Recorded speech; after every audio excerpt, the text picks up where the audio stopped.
order. And the first item is approval of the agenda.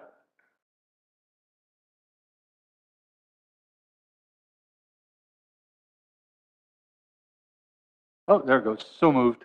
Sorry. I have a seconder. Regina, any issues with the agenda? All those in favor? Opposed? That's carried. Are there any disclosures of pecuniary interest or the general nature thereof? Not seeing any. Adoption of the board minutes of the previous meeting. Resolved that the library board minutes of May 18th, 2022 be adopted. Any issues with those minutes? No? Moved by Laura, seconded by Regina. All those in favor? Opposed? That's carried. Delegations and presentations, there are none. Considerations, none. Consideration of correspondence, none. Reports 8.1 statistics, recommendation that the statistics for material circulation and attendance be received as information.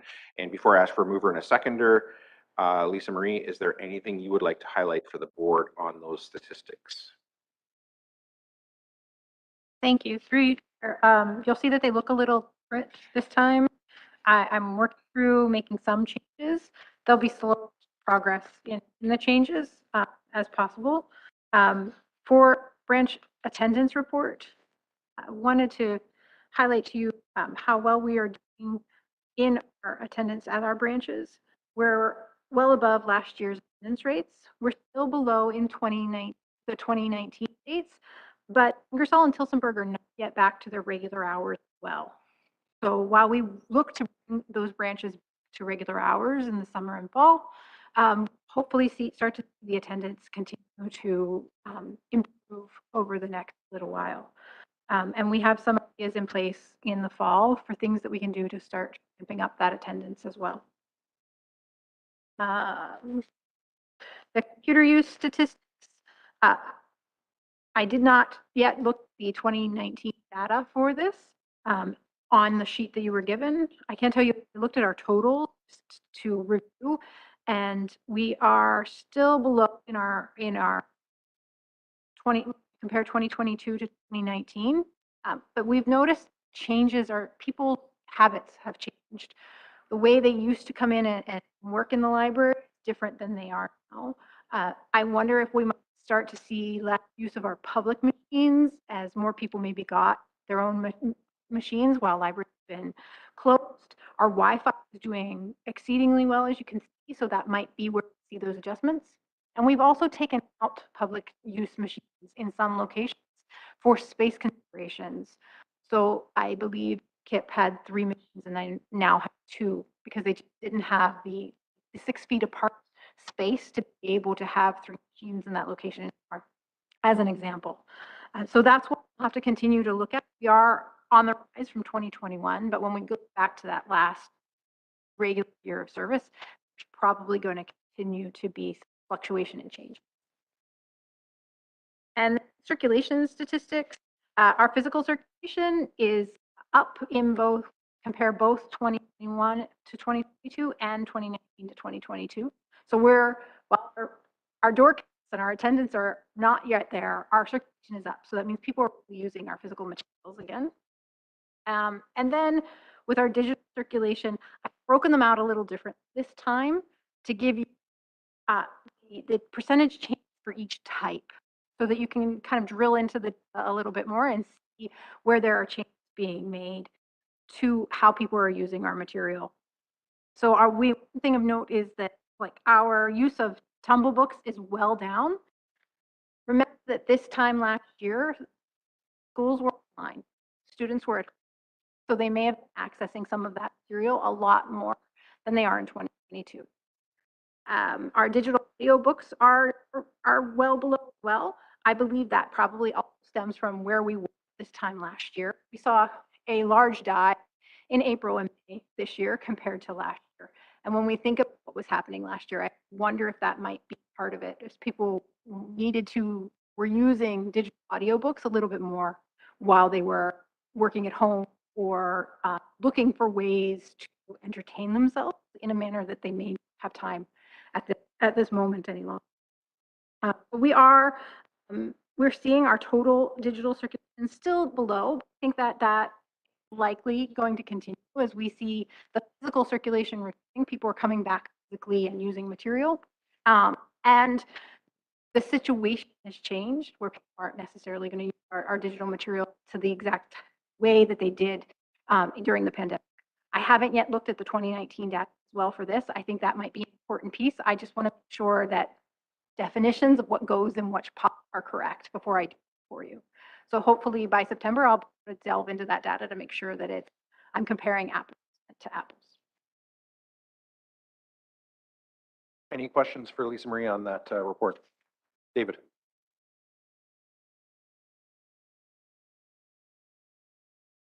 Oh, there it is. Okay. It doesn't show, other than under the digital circulation, anything for 2022 except for the total digital circulation. Did I miss that? Mine just shows 2021, a row across all the way, and then it doesn't even have a line for 2022 except for the total digital. Oh, wait. I just wondered, did you say you hadn't got that done yet? That was, So for each line, you'll see digital TVs. On the row below 22, there's a dark gray line. That's the percentage changed from year over. I know that's digital ebooks. I don't show that for anything except digital ebooks and then for total digital collection. So there's no 2022 numbers here for me, except for, that you get that data so you can see it properly. no, I wasn't sure whether it was supposed to be there and it was a glitch in the system or whether it was, you just hadn't got that far. No, what I was trying to do, and I can this over for you to see, is the digital circulation for each one. Just so you can see what I'm seeing. All right, so they were done. They just didn't show up here. Okay, no, that's what I wondered if that was, you don't have them either, do you? No.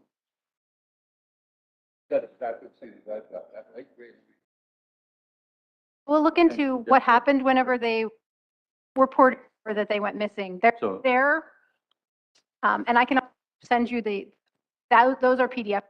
I can send you the spreadsheets so you can see the number. Yeah, I'm hoping to break them out. You could look at each individual one because they are very in between. So, digital TV and movies is down 20% last year. Digital magazine papers are up 3% last year. The Tumble books are down 69% over last year. And like I said, I think that has to do with schools being online, families looking for ways to continue to support reading. Digital music is 8%. Digital audiobooks are down 41%. And ebooks are down 7%. So those, I'll make sure you get copies of those are readable for you, and look how I can change it to make sure it show up in the PDF going forward properly. Anything else on the statistics report for Lisa Marie? Julia?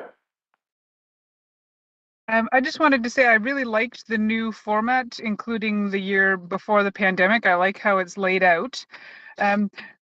My question, maybe you can speak to it, is the attendance is down, but the circulation is way up. Is it that people are checking out more materials at one time, or are they using like the holds more? Do you have a sense of what's going on with that? We have found that holds definitely increased. We've been tracking that data as well. So people have really come to understand and use the system a lot more for the last few years as we've been closed. I'm seeing a lot more circulation way. So I think we can continue to see that happening, and we can track that data and report back to you as well. Okay, thanks for the information. I like it.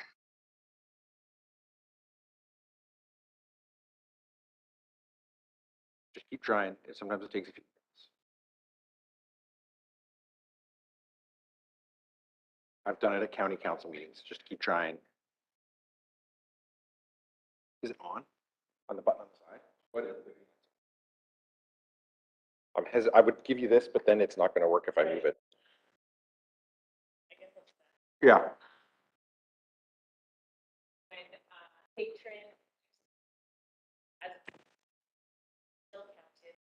Yes. Yes. Whenever we do circulation, it's single time an item is shipped out. So, right. Correct, you're right. And what we find that, and we have some data on this, that a lot more people are utilizing circulation through hold pickup than on going in and browsing the same. I think, again, the way people are using it has changed. It might change back, but at this time, we're finding that they've used to this system. Anybody else on the statistics report?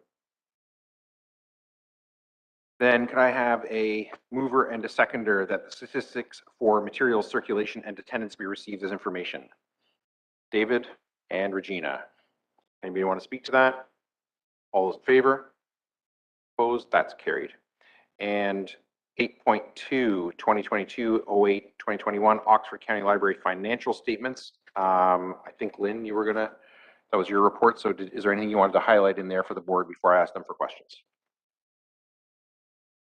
Certainly appreciate the opportunity. Just wanted to highlight a few things for you. You'll see in the report, the 2021 year-end budget surplus was $335,326. And that was allocated to the general reserve fund. And as the board will recall, that portion of that was brought forward for reducing the levy increase and ultimately the rates for 2022 budget. There are the long-term financial sustainability plan measures, the indicators there in tables 1 to 3 indicate that we are in good financial condition.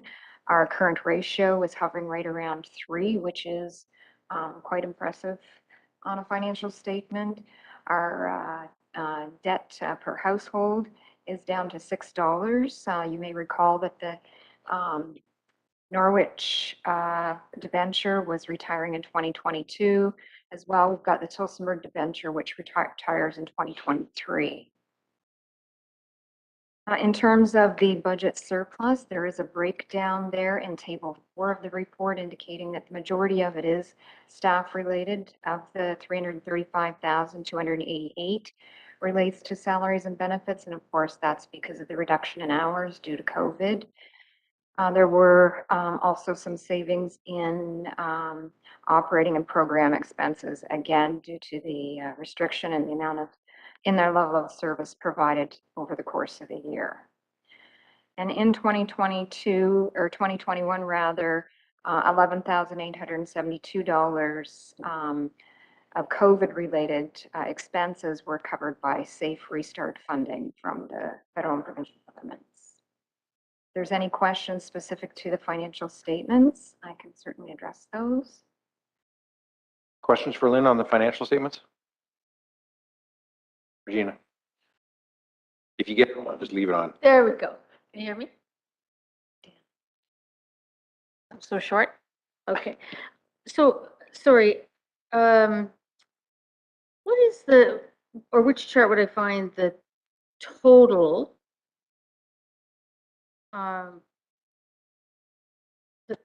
budget that we have to work with? So is that for under the financial assets? So you're referring to the 2021 budget? Mhm. 2021 budget is found on, you're looking at the PDF, so I'll refer you to page 21 or page 3 of financial statements.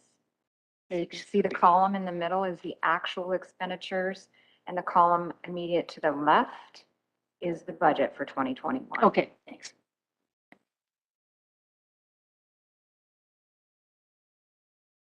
Anybody else? Questions for Lynn on that report? Not seeing any. Can I have a mover and a seconder that the Oxford County Library financial statements for the year ended December 31st, 2021 be accepted? Moved by Laura, seconded by Regina. Does anybody want to speak to that?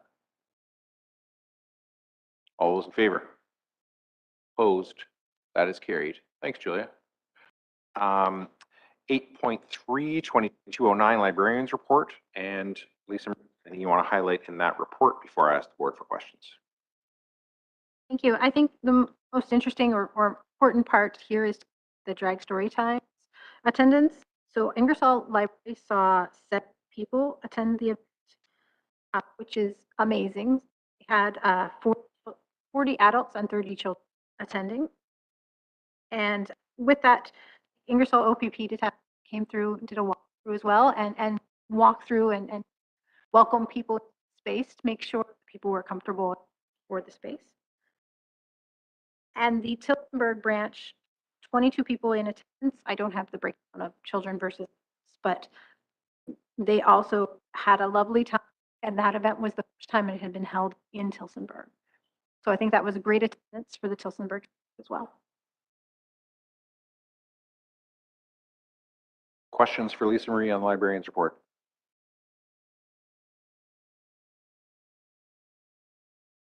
Julia. I had a question about, it says the Ontario Library Association's annual institute on the library as a place. What is that about? Is it like education or yeah? A training and event that happens each year. This year it's in Toronto, and they're touring different libraries in the GTA to see those spaces. We have staff, the community librarian at Ingersoll is going to represent the library and take part in table discussion about how rural libraries are using their spaces. She's going to go and highlight your space at Ingersoll and how we've been making use of our space and kind of those space equipment and pieces into rural libraries. Okay, thanks for clarification. Anybody else, comments or questions on that report? I have a mover and a seconder then that the library board received the librarian's report number 2022-09 for information and discussion. Moved by David, seconded by Laura. Any discussion on that? All those in favor? Opposed? That's carried. And 8.4, 2022-10 library code of conduct. And Lisa Marie, is there anything you want to highlight in there for the board? You. I really wanted to highlight the work in this code of conduct. It's really spearhead driven by the library's Diversity, Equity, and Inclusion Committee.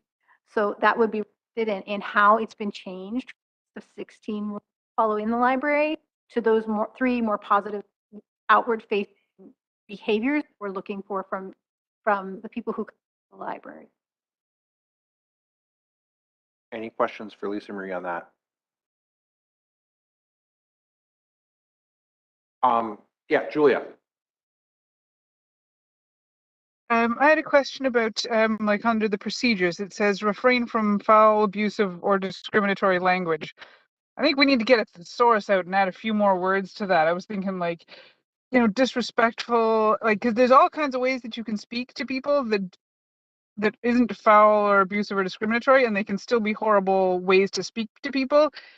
Is there any way that we can add like a little more to that, right? Because I want to make sure that library staff are protected, and if there's ever like a patron or anybody that comes in and is being verbally whatever to them, we've got a firm solid leg to stand on, that our staff is very well protected when someone comes in being horrid.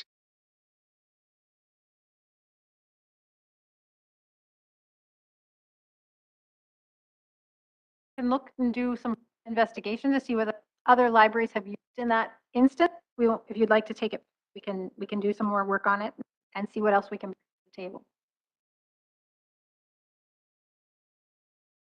Well, where my brain's coming from on this one, right? Like I work at the hospital, and people don't always use foul language, and they're not always, putting me down. They are just cruel.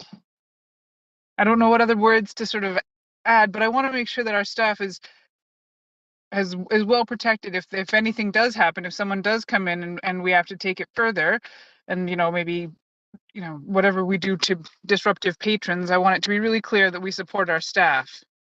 You don't want, if I understand, Julia, what you're trying to express is that you don't want someone to be disrespectful or intimidating of staff, but they didn't technically swear, so they didn't technically break the rule, kind of thing. Yes, thank you, Marcus. That's exactly what I'm getting at. Yes. So I guess a question then for you, Lisa Marie, would be, would you still like to see this code of conduct passed today? Would it be useful for you, for the board to pass it today, and then you could come back after reviewing it with or without suggested changes to address Julia's? I'll ask Julia if she's okay with that or not. But, or would you rather not pass it today and come back at a next meeting with something else, just for you in terms of using the code of conduct, which would be better? I think for like staff's sake, we to update it now if we Yeah. can. We can update the date of review as well so that we can continue to work on the language and see what else we can do to bring forward. And I believe looking at several codes of conduct might also a place where we can look to see what type of language. So Julia, notwithstanding what the board's how they're gonna vote on this, would you be okay with that if the board passed it today, but Lisa Marie took your input and went away and worked on it a little bit more and brought back something to a future meeting, but that would get the code of conduct passed so that she could start using it with staff as is? Yeah, that sounds great, Marcus. Yep. Okay. Any other questions for Lisa Marie then on this code of conduct? Regina? I was just reading through it again. I thought I had originally seen something that really the staff had the power to determine, how much they're going to take. So they really have the power in that situation to say that, you know what, no, this might not be foul language. And let's bear in mind what I might think is foul language is certainly not what other people think. Because we know now how much the F word is used, and it's just part of it's part of 5-year-olds' language in some cases. So I thought there was something in there about reserving the right to determine that, but I'm just looking for it, could be wrong. That staff have that power of how much they're going to take. So we do have at the policy that customers that disrespect the policy and or refuse to modify their behavior will to leave. Right. And that does happen within library build when you don't change behavior after you've been requested by staff to do so, that the public can be asked to leave, whether it's a day or a week or Right. So they have that right to ask them, yeah, which is good because it's just, I mean, I agree with Julia. Sometimes it might not, fall neatly into those categories, but it certainly is rude disruptive behavior. And it might not always be to staff, but it could be to another patron as well. I'm not sure how much staff really sees one way or the other, it's hard to say, but. Lynn, do you want to say something? As a suggestion, like that section is headed by be respectful and considerate of others, but perhaps refrain from foul, abusive, discriminatory, and or demeaning language and or actions. Something that would be demeaning to the recipient of those words and actions. Yeah, and what I was going to say in my comments when everybody else was done was I really liked the, as you pointed out, Lisa Marie, the 3 sort of broad headings. Because to me, when I read it, I'm like, okay, so those are the high level sort of guiding principles of appropriate conduct. And then detailed specific examples. So to me, for me anyway, I mean, notwithstanding Julia's comments, I'm fine with that and however they're addressed, but to me, that kind of falls under the be respectful and considerate of others. So just because I don't swear at you doesn't mean that I'm for being respectful and considerate, right? So to me, I like that those 3 high level ones are good. Be respectful and considerate, be safe and respectful. What was the third one? Be respectful of library property. Are good high level guidance, that then other specific things can fit under those categories without necessarily being specifically called out. But notwithstanding Julie's comments, if it's helpful to be more specific in them, then absolutely. So any other questions on it, David? Just in the previous one, it said something to the effect that you're supposed to wear appropriate clothing.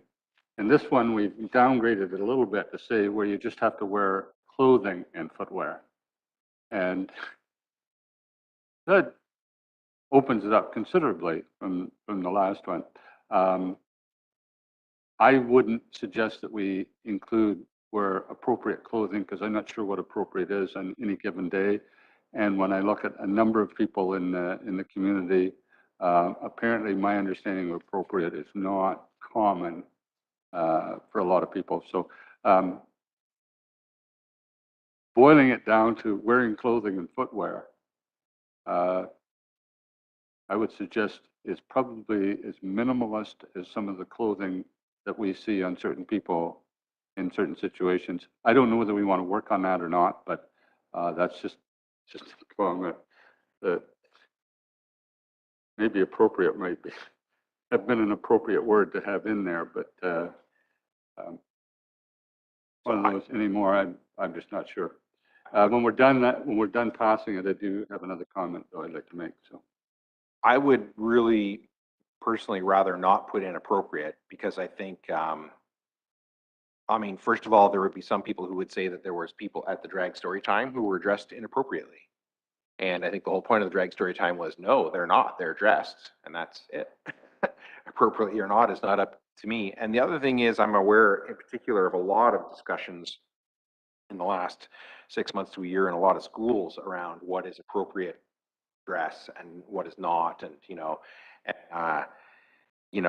certainly, as a parent of kids in school and everything, I think, if your clothes, that's good enough. And then the other added dimension is, we're growing community, changing community, and there's people from all over the world now showing up where 50 years ago we would say that person's dressed inappropriately, but they would say, well, this is the way me and my family and my neighbors all dress. This is just the way I dress. And so to me, I would rather just leave it as it is and not enter the debate at all, is my opinion.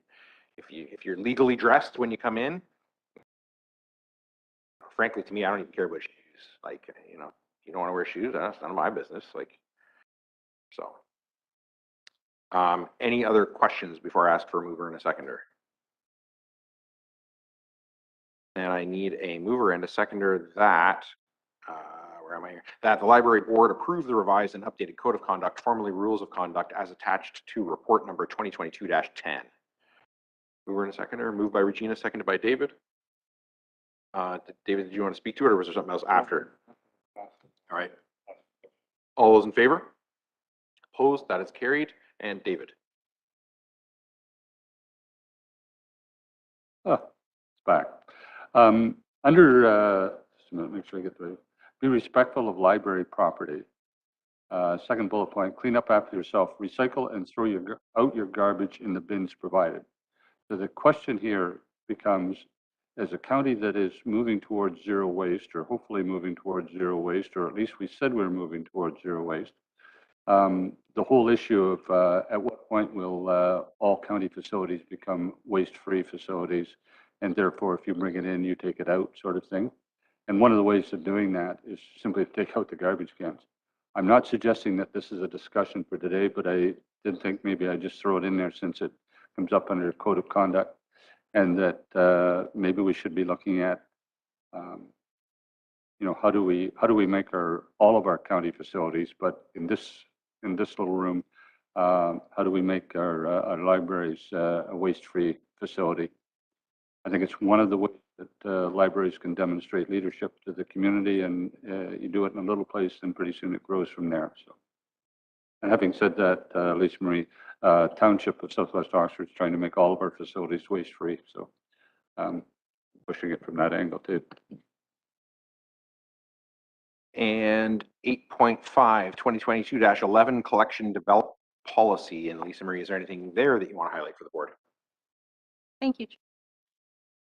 You'll see that it changed significantly in terms of in comparison to the 2018 policy. This was done with guidance of staff to help make that the policy contained everything that was necessary, but also was laid out in a manner that made it easy for staff and the public to identify specific areas.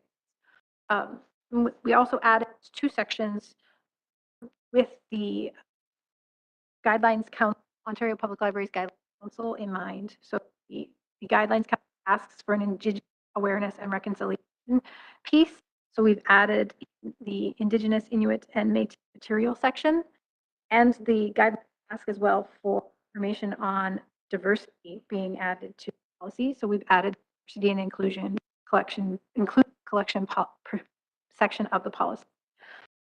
The rest of it are not significant changes to the language as per se, it's really restructuring and making sure that we gave in content and cut out where we have a lot of repetition in other areas. We reviewed this.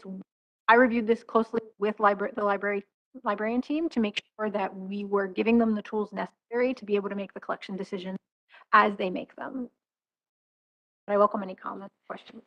Questions for Lisa on that?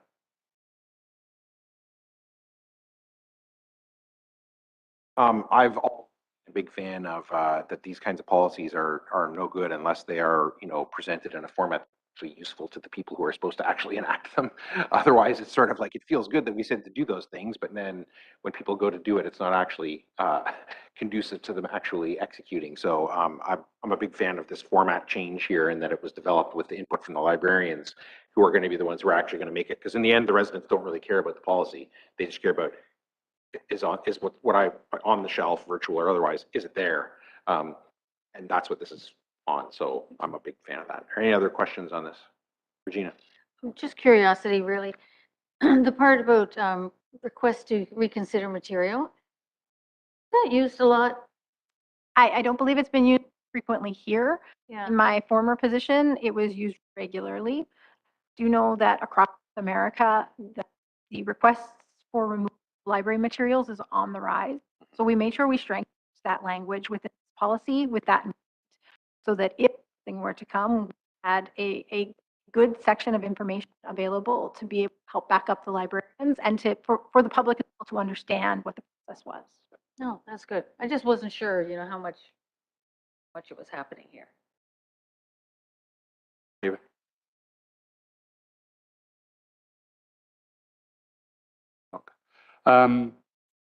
Under that, one of the things I was thinking about is if I understand the policy right, if someone asks for a request or asks for reconsideration of putting in a book or not putting in a book or whatever material, if I understand it right, it goes to you as the chief librarian, right?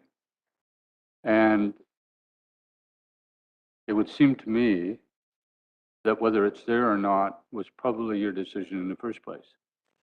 So when I request a change or, you know, in or out, whatever, aren't I already requesting from the same person that made the initial decision? Not necessarily. The librarian staff was that ordered the material, so I'm directly involved in the order material, so I might not know a specific title. It might be a title is years old, something that was acceptable one time, and we've determined that it's not acceptable now in terms of Okay. what's used. But so it could be that when people make those requests, they'll ask to have it moved, necessarily removed. So moving a book from the section to the teens or from the adult section, for example, and that would be we do the kids to see it type of material, and that then would come to me. So I guess where I was going with this is that in no way do I want to micromanage, right? Like I don't want the board micromanaging staff. On the other hand, nor do I want staff feeling pressured we don't like, you know, Mr. Brown's Bear book for some reason, because, you know, somewhere in my past it had something problem. I don't want staff to feel like they're on their own either. And I actually wondered if there shouldn't be something where if I want something removed and you say no, that you have the ability to say, well, then take it to the board, right? Because I'm basically going to guarantee you that if you said it stays, I'm going to say it stays, right? Like, and I think we want to make sure that the board or that the staff feel that they have the backing of the board all the time, or almost all the time. Or if it's obviously, you know, we've come to a difference of opinion on something, that's fine too. But I just wonder if the public should have that sense that just because they don't agree with you, there is another step that they could take. And vice versa, that if you didn't agree with the public, you would have a step to take too, to say, I think this book should be left, and they say it shouldn't. What do you want me to do here? So that we can quite clearly demonstrate support for staff people. I don't know whether you want it in or not, and nor do I know whether the rest of the board wants it in, but I always think there should be a kind of a catch where somebody at the end of the line in ultimate authority says yes, no. So that's really where I was going with that. So are you suggesting a change to the policy, or, because to me, I would think that it would be up to the chief librarian. If a member of the board wanted to include or exclude something, I mean, a member of the board can always just bring a motion to the library board and say, notwithstanding the collections policy, I think this should or shouldn't be, or are you suggesting? Sorry, I wasn't referring to a member of the board. I was referring to a member of the public that wants to argue with the chief librarian.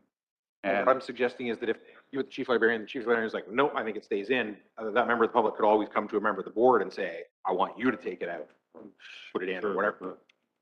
Right, So they always have the right or the accessibility to us. Absolutely, absolutely. But explicitly or implicitly, this board has, by adopting the policies and by hiring Lisa Marie, has said, here's your budget, here's your policy, go and Right. run the library. Right. So if there's a book there and in a certain collection, whether we're aware of it or not, we have set the policies that put the book there or didn't take it out, whatever the case may be. And likewise, we can explicitly say, so I agree with David, I think we shouldn't. I think we should pass good policies, and we've hired a good chief librarian, and we should say, go to it. I'm not an expert, you are, that's why you're here.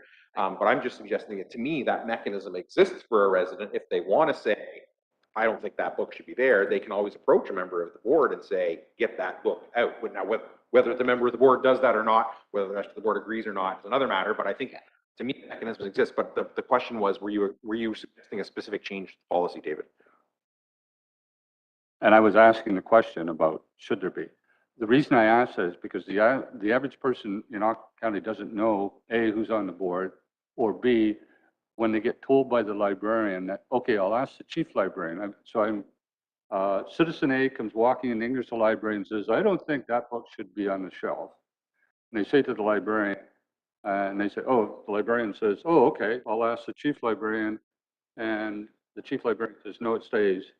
Then that person should know that there is a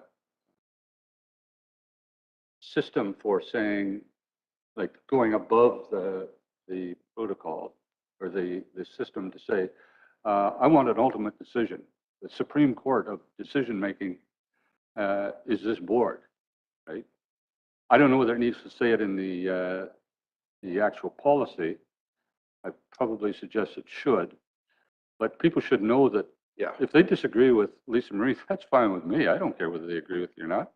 What I do care is that they ultimately get told, and they can argue that this book shouldn't be there. And the chief librarian would say, well, this is the 5 reasons why I think it should, and the board would make a decision. I don't think that's ever going to happen, but I do think that people should have that ability or right. So are you suggesting that instead of the recommendation, sorry, I'm just looking for it here. Instead of the recommendation that the library board approve the revised and updated collection development policy as attached to report number 2022-11, do you want to suggest that a specific change like that be made, or what are you suggesting? I guess I was thinking, I would like to hear from Lisa Marie Oh, on okay. like what you would do, or has that been an issue? If it hasn't been an issue, I don't want to make a mountain out of a molehill. On the other hand, I want public to feel that this is their library, right? Like, it's not our library, it's not yours, it's theirs. So the only thing I would suggest is that I've been hired with the professional background and knowledge and commitment to intellectual freedom that makes it possible for me to make that decision. A board can have, we know that that your board is up for renewal in 2023. The makeup of that board is anyone's guess. So if we added that segment in there, the board could not to support chief librarian and then remove material based on the collection development policy moving forward.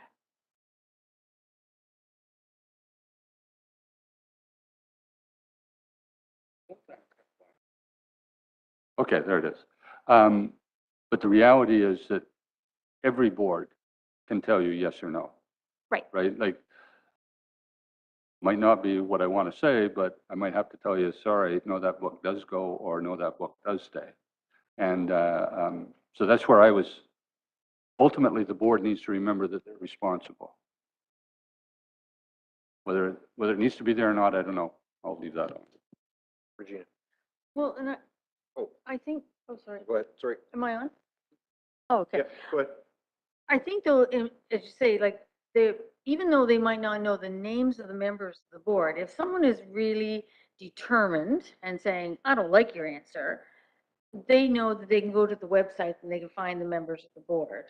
So if they wanted to take it further, that's always an option that's there for them, no matter what issue, no matter what policy, no matter what happened. They know that they could always take it to a member of the board.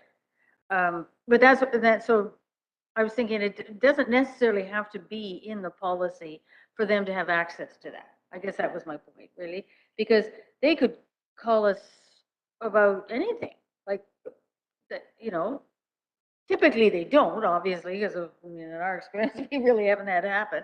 But at the same time, they know that it's a county building, that, it's a county library, that they know there's always someone that they could call. I mean, that was sort of my thing, where that's implicit in it all without putting it specifically in there.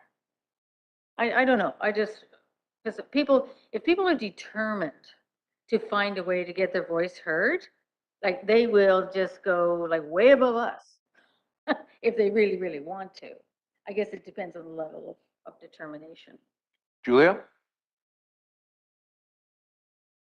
My sort of thought is, are we overstepping our role as a board? Because our role is supposed to be like oversight, not the day-to-day runnings of the library. So does this fall into the day-to-day runnings of the library, or is it sort of like an extenuating circumstance? Maybe Lisa Marie can answer that question better, because maybe you have a better grasp on the Ontario Libraries Act as to what the board's supposed to do.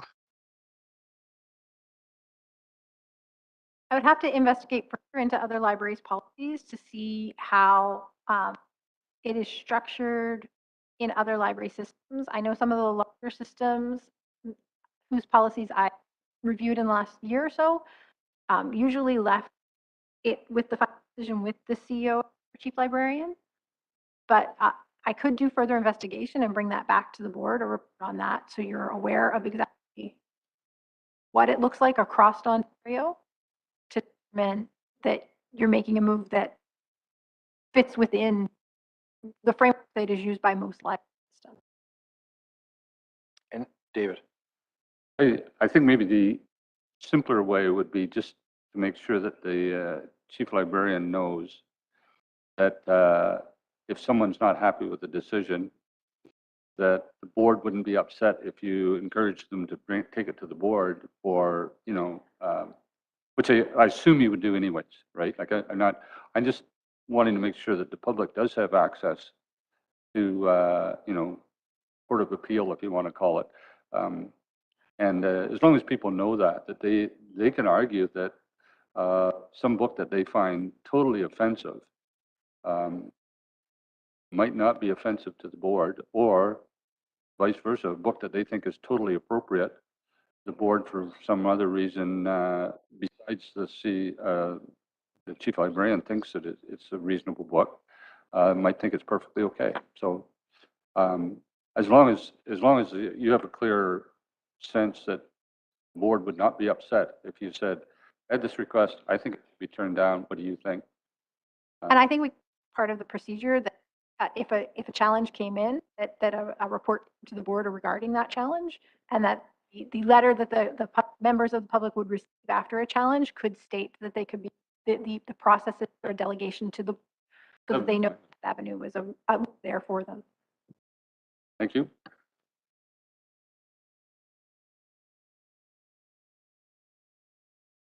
So then, if I understand you correctly, Lisa Marie, then what you're suggesting is that if so somebody asks you, I don't think this book should be there. You say, no, I think it should be there.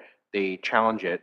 You're suggesting that the policy would be changed so that there would be an automatic report to the board that, It would be more of a procedural change. The procedures that the team take forward would be that we write a board report on that challenge so that you're aware of what's. like, I'm personally not that comfortable with that in that, well, I think people should have the ability to appeal it. If I think about other councils and boards that I sit on, like, we don't say that in every, bylaw that we have or anything that if you don't just contact your elected official, there'll be automatic reports of everybody who objects to every, we should be open to it, but I don't think we need to be getting regular report, in my opinion. I mean, it's up to this board what they want to do, but to me, I don't think we want to be necessarily getting a regular report every time somebody disagrees with the chief librarian about a book that's on the shelf. Because, I mean, to your point, Regina, if somebody wants to take the initiative to do it, then they absolutely can. But I don't want to turn every sort of casual gripe about a book into a report from staff to the board that somebody didn't like, whatever book, and all of a sudden we're debating it. And meanwhile, somebody who just had a gripe with Lisa Marie, they don't even know, they don't even care. They just had a bad day and wanted to complain. And now we're debating whether the book should be on the shelf. And again, to me, I'm not qualified to debate whether that book should be on the shelf. That's why we hired a chief librarian. Especially if somebody's not willing to take the initiative to contact someone. So I would just be comfortable with knowing that the chief librarian would say to somebody, hey, if you don't like it, you can ask the library board. But I'd be reluctant to say we're going to generate automatic reports every somebody objects. That's my opinion anyway. It's obviously up to the board what they want to do. But Well, it opens the door to every little gripe, which goes to Julia's point about the day-to-day operations. Really, that's why the staff are there. That's what they're hired for. And they do a really good job of it, an amazing job. So it's like, well, people have to deal with the staff that have been hired there instead, knowing full well, though, as I say, they can go on the website and find out there's a board. They could do that with any organization across the whole province. And and take it upon themselves to say, oh, I don't know, whatever. I don't like the hours that the library is open or whatever. well, and as well, the chief librarian can tell them. Right. You can contact a board member and ask for it. Right. I'm just reluctant, and I'm all for that. I'm just reluctant for it to automatically generate a report that somebody objected. We're sitting here debating, and I'm like, I haven't read this book. I don't know what the context is for this book being here. And what I'm personally going to do is I'm going to say, well, person who's an expert that we hired, what do you think? And she's going to tell me, and I'm going to say, well, that sounds good. Right. So, Mhm. but it's up to the board what they want to do. David. I wasn't actually looking for support. I was more encouraging the chief librarian that if someone wants to appeal a decision of the chief librarian, the board would not be upset to hear it, right? Most often, they're going to gripe and complain, and then they're going to drop it because they don't have enough time, energy, or expertise to push it further. But if they want to, if something's really bothering somebody, then maybe it's worthwhile a collective hearing their story and then saying, yeah, no, we're leaving the book there, right? And that goes back to my first point is ultimately when a book's on a shelf and they don't care who selected it or didn't, we deal with the chief librarian, and it's her fault, quite frankly, that it's on the shelf. And so know that we're probably going to support her unless it's something way out of the line, but I would just encourage that. We want the public to feel like they can comment, and that if they aren't happy with the results, the problem with the books that are, or videos or whatever it is that they tend to become emotional issues, and therefore, kind of the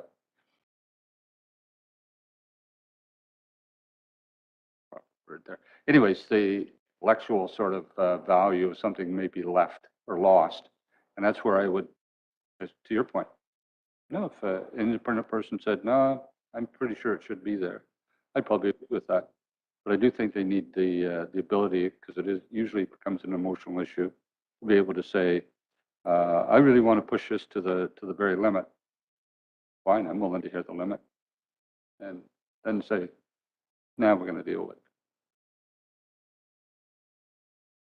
Any other questions? I don't need a policy. Okay.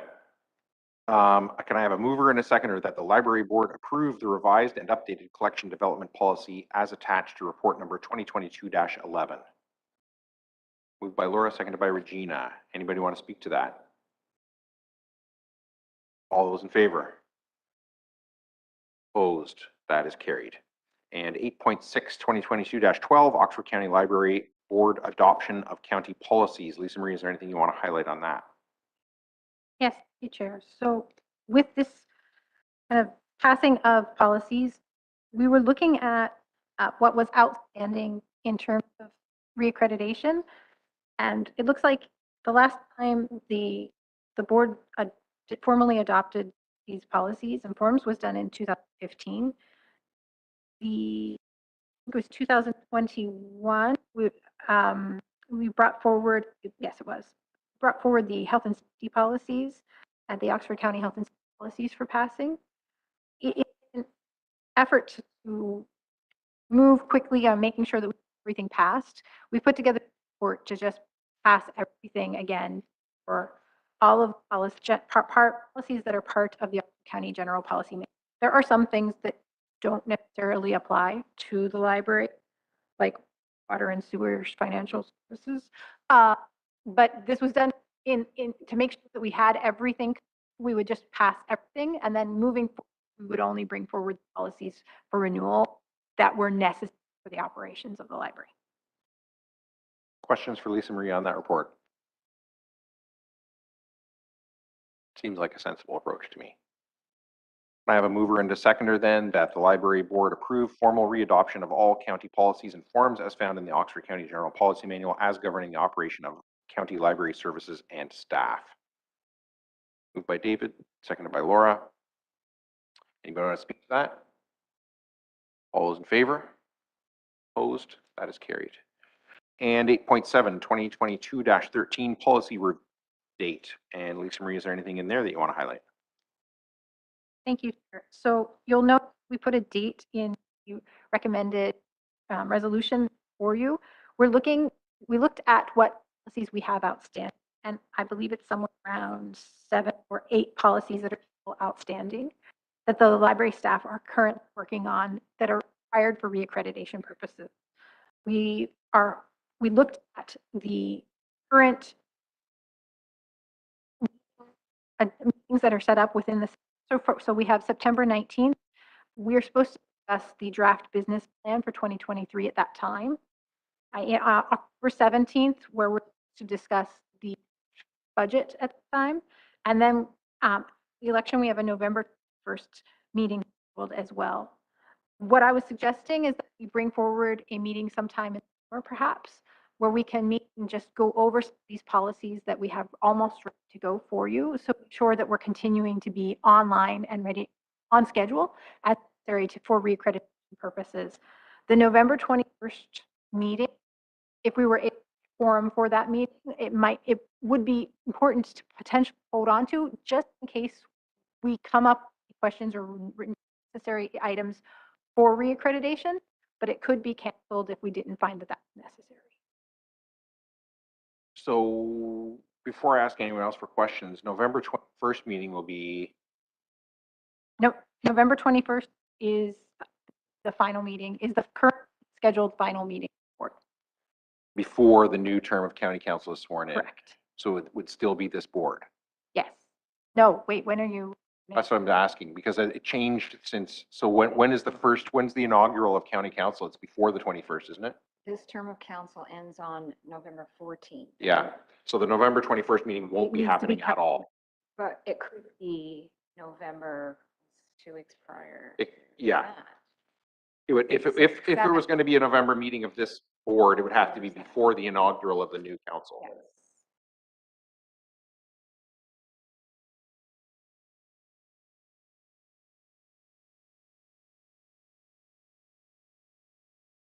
July is what Lisa Marie suggested in this report. So I'm available for that. Monday, July 18. You're not?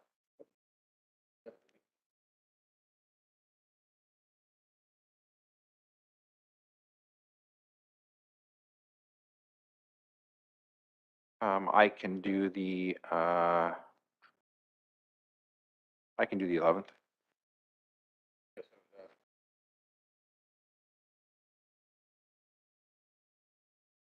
I guess it was actually asking Lisa Marie if she could do the 11th in as much as the policies would be ready. Well, why don't we, how about, I'm going to suggest we do it a different way. The report has suggested the 18th. Why don't we see if the 18th first? Okay. How about that? So who would be available for the 18th? Can I just see a show of hands just quickly if you're available for the 18th? Yes. Okay. No. Yes. You are? Okay, so I think Julia had her hand up, Larry, Regina, and myself. We don't know about Dawn, but I think that alone is quorum, right? 1, 2, 3, 4. Right? So we could do the 18th. You're suggesting if The it was the 11th. 11th, you How could many be people there. Put their hands up. They can be there for the 11th. And who else can be there for the 11th? Can Julie put? She's saying that she can be there for the 11th. So the question becomes then, can you have it done for the 11th? Is that a workable date for you and staff? Because we can, at this point, we can do either. So if you say you can't have it done for the 11th, then it's on the 18th. If you can have it done for the 11th, you can have more of the board here for the 11th. I can make it up.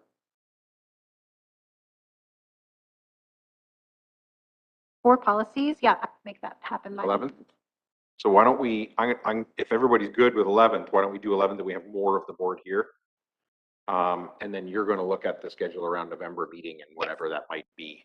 Okay, so then the, sorry, I'm just looking back here at my agenda. So then the recommendation then would be that the library board receive report number 2022-13 entitled Review of Board Policies Update as information and schedule an additional board meeting on July 11, 2022 for the purpose of considering policies necessary to meet reaccreditation requirements. Can I have a mover and a seconder for that? Moved by Regina, seconded by David. Are there any further questions or comments on that report before I call the vote? Right. David? November, the 14th is Monday, right? That's Yes. the last day of council. Yes. I'm just wondering, just for the rest of us can we do November 7th? I'm just sort of trying to get the Yeah. dates into the calendar so everybody knows as far ahead as possible.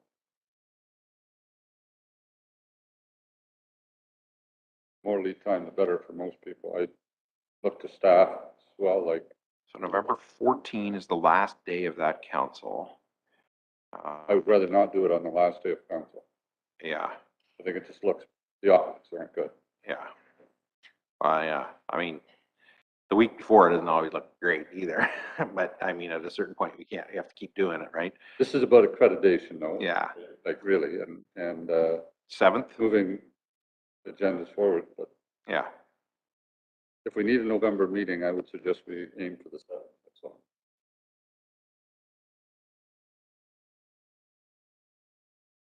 we'll leave that with Lisa Marie to look into then. It's not part of what we're gonna pass today anyway, right? So Yeah, we'll leave that with you then to, Sure, I can look into that. My hope is we wouldn't need that meeting. yeah, It would be so That's my that hope. if something came up that we needed to pass by, Yep. that it would come.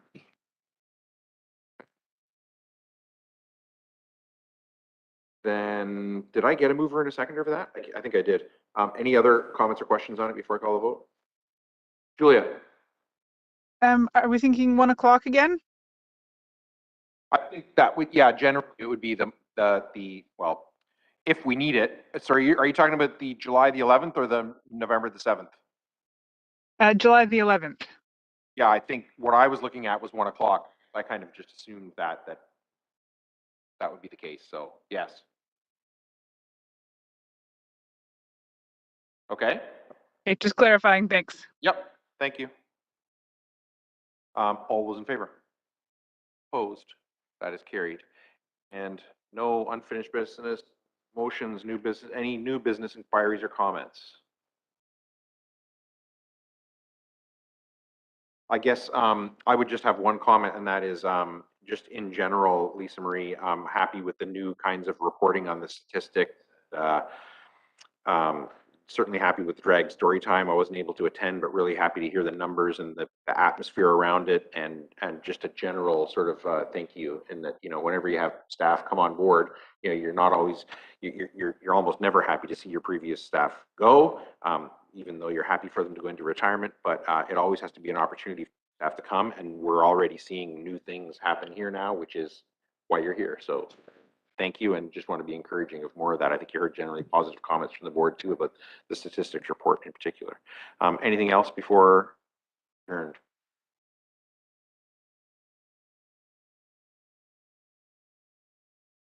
I got apologies from Don too, by the way. He said he tried to join and had some kind of error, and so he didn't join. So motion to adjourn?